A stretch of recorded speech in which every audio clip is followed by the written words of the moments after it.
I'm going to continue speaking through the historical philosophy lens because I think that people understand what I'm trying to say in this way. Philosophers often work upon the writings of those who came before them. They refine and they improve in the same way that humanity is a work in progress. Continuing on through the Enlightenment era, coming out of the medieval period, Immanuel Kant pondered, what can we actually know? Because of this kind of skepticism, to Kant, the social contract was just hypothetical. It was a sort of theoretical idea, or artificial. Around the same time period, Jeremy Bentham founded utilitarianism, which is the theory of maximizing the greatest amount of good for the greatest number of people. Basically, it was kind of an attempt to turn morality or ethics into a mathematical formula of sorts to achieve the maximum possible human happiness. Moving along chronologically on the list of influential philosophers, we come to the writings of John Stuart Mill, who I want to particularly focus on today. He worked on refining utilitarianism and also regarded the social contract theory as invented or idealistic. As you might remember from last video, I said that the social contract is essentially this idea. So long as the state fulfills its side of the contract by enforcing peace and stability, the people uphold their role as law-abiding individuals. Well, we can see in reality that it is only a hypothetical. The reality right now is that the biggest, most powerful state on the planet is not, in fact, upholding peace and stability. So it was possible that either the social contract never existed at all because it was never concrete enough or strong enough of an idea, or it was created and it was employed, but now it's been destroyed. In any case, people are now questioning, rightfully so, if they should be upholding their side of the contract as law-abiding individuals, if the sovereign is clearly not upholding its end of the contract.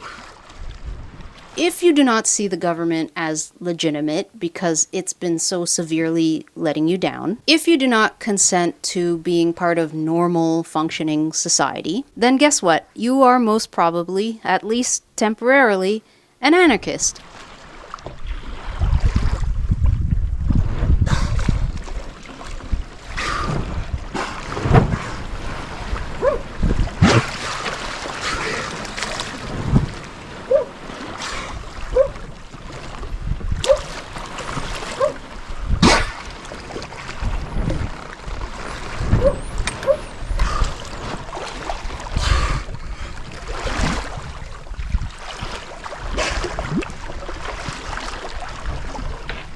That is the reason why I brought up in the last video the concept of ANCAPs, or anarcho-capitalists. Those are people who do not consent to the government controlling their lives, which I think is fair enough in this moment. I'm just honestly trying to figure out why there are so many nomads and cruisers who seem to think this way.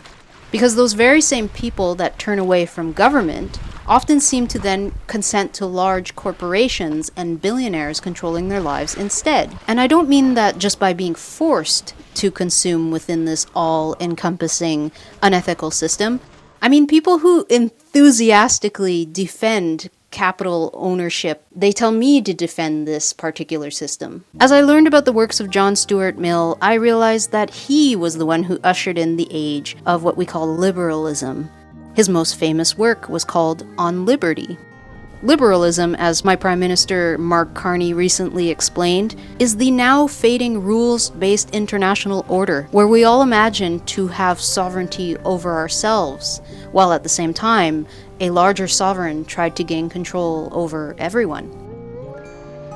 In 1859, Mill conceived of what he called the very simple principle, or the harm principle. That is, the sovereign should not interfere with individual liberties unless the individual's actions harms others. He wrote, "That principle is that the sole end for which mankind are warranted, individually or collectively, in interfering with the liberty of action of any of their number, is self-protection. That the only purpose for which power can be rightfully exercised over any member of a civilized community against his will is to prevent harm to others." fish on. What is it? Big fucking barracuda. As progressive as Mill might have been, speaking on matters of women's and workers' rights, like many other well-off white colonial thinkers of his time, he did not regard people outside of the traditional Western domain to be fully human. He held the paternalistic view that so-called backward cultures don't count in this principle. They can be oppressed because they are inferior. This perfectly reflects the current liberal mindset of today's billionaires and world leaders, that sure, everyone deserves freedom, liberty, and all those nice things, except foreign inferiors, or anyone who liberals deem to be barbaric. We checked it out from doing it overnight. The weather was way stronger than predicted, the winds were way stronger, the sea was pretty rough, and we're getting one squally dinghy after another, so... Those people deserve whatever is coming to them in order to be forcibly improved.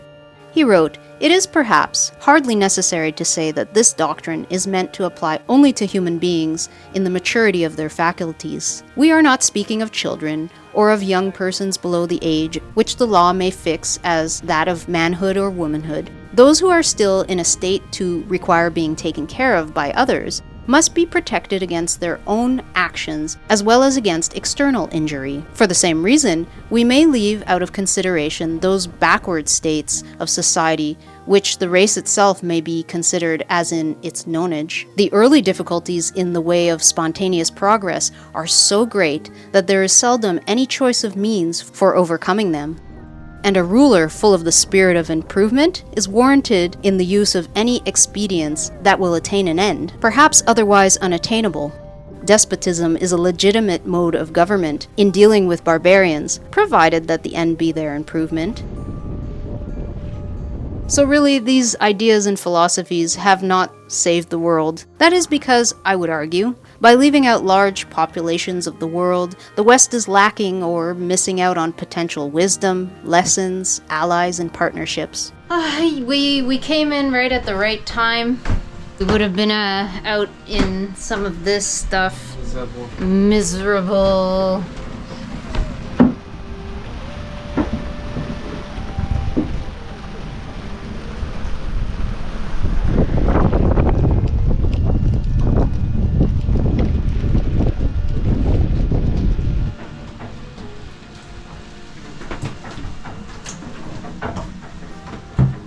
Gonna cook some fish. Yep. The big one got away today. Right in front of our eyes.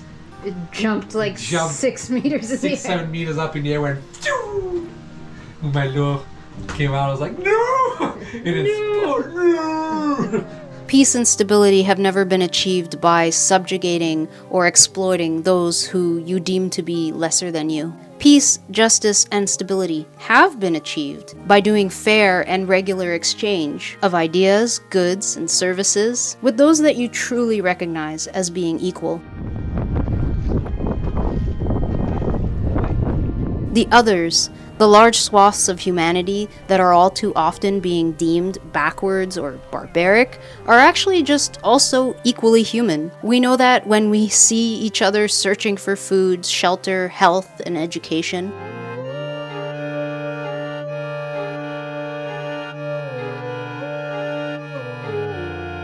Believe it or not, but those people are also just searching for peace and stability.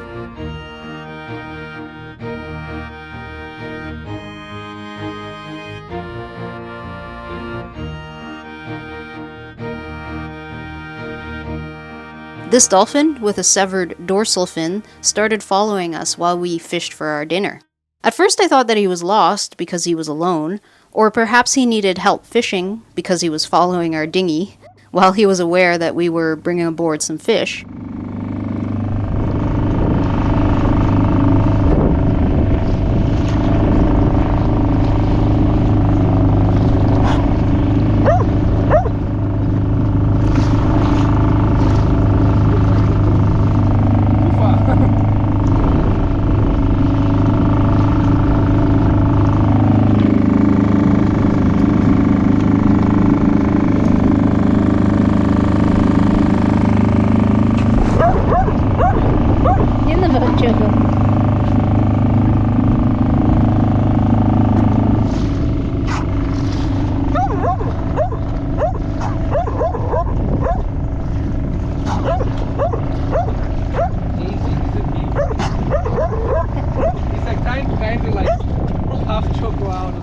He even followed us to the sailboat. Head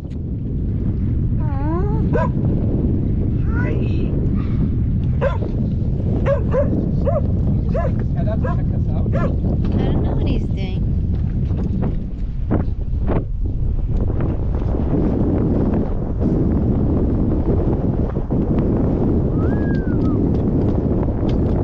Just sitting there. Oh, hello! Oh, they're kind of both the same size. I don't know. But then some other dolphins showed up and they all swam away together. So all was well. One's smaller. Oh, there's 3 of them. Oh, good. There's not one of them. Oh, that's good. The weather began to clear up, and we tried to continue on our way early one morning.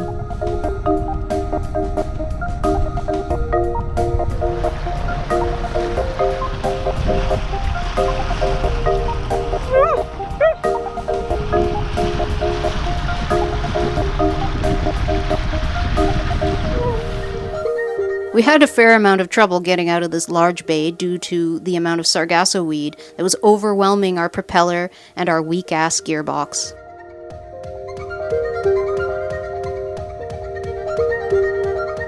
Oh, and also at this moment the engine started to spurt oil. But we made our way out past the seaweed and the minefield of lobster trap buoys that were difficult to see because of the early morning sun. And we made it out past the protective reef, only to run into a wall of the powerful Gulf Stream current. We could not use the engine, of course, and we were moving less than a half a knot forward, so we decided to turn around and to head back towards civilization. We would now just need to navigate past the chaotic current and find a way to stop our engine from leaking large amounts of oil.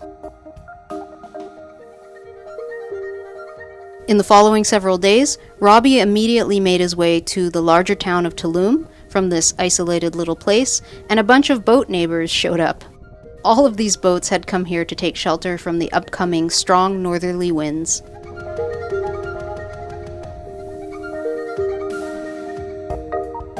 I managed to catch one fish, and then something large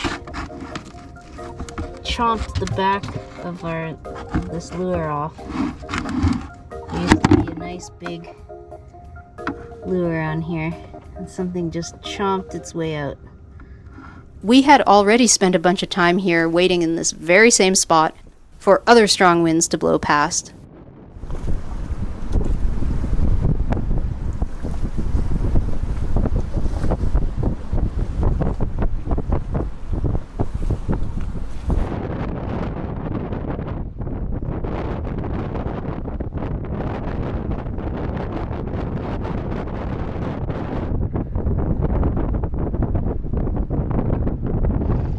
It ends up that some of our neighbors were youngish, and they struggled to get their engines working just like us.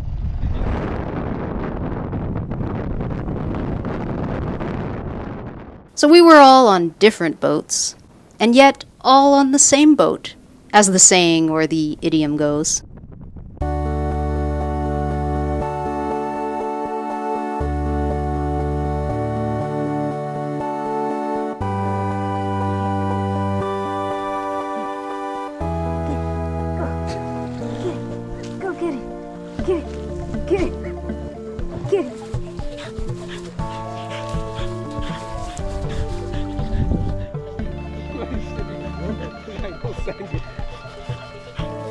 Go around in a circle. Get it. Go get it. Get it. Get it. Get it. You can smell it.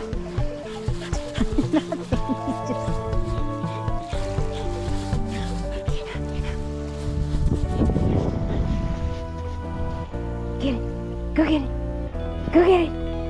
Get in there.